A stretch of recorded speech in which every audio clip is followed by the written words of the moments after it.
Hello, in this video, we're looking at how to suppress these irritating pop-ups in Safari. This feature only works in Safari and works across iOS platforms. So these ads that pop up are something Safari enables us to suppress if you're running iOS 18.0 or higher. Welcome to MacMingle and subscribe if you like what you're seeing.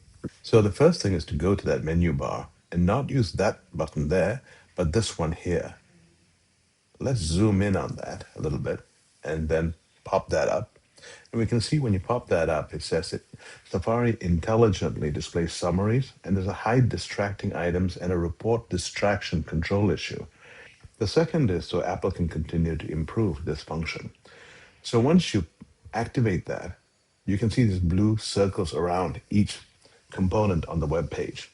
So all you have to do is click on it and it disappears. Let's go ahead and do that, and vanishes with a nice effect. Now each of these boxes can disappear. Here's a blank box. Let's click that. That makes the page much nicer. That's an ad. Let's get rid of that.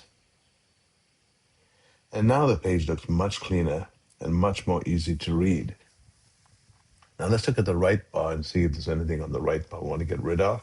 I don't see anything there. This looks like an ad from the BBC. Let's select that and blow that away. First that, then that, and scroll down further, see what other ads are there. Here's one. We can make this go away.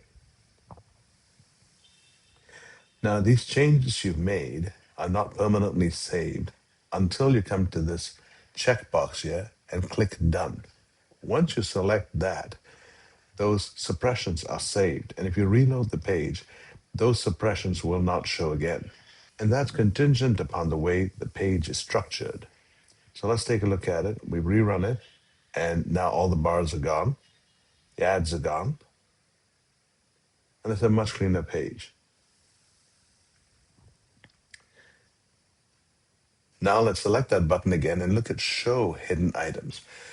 Now if we activate that, it'll give you an option to back out.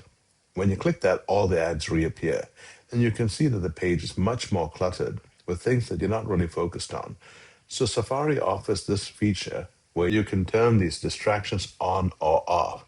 So let's do a hide distracting items one more time as a walkthrough. Click that. And then let's remove this one.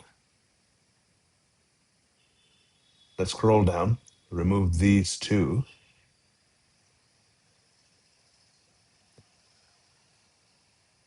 Further down, that's another one. Let's remove that. And this one at the very bottom. And that one. I think that should do to illustrate the functionality. Now remember, once you've done that, you've got to go back to the top. There's 7 items hidden, and select the Done button. That's critical to having this saved the next time you load the page. Now, if the website is restructured, the restructured component will still be visible. I hope that was helpful. Thank you so much for watching.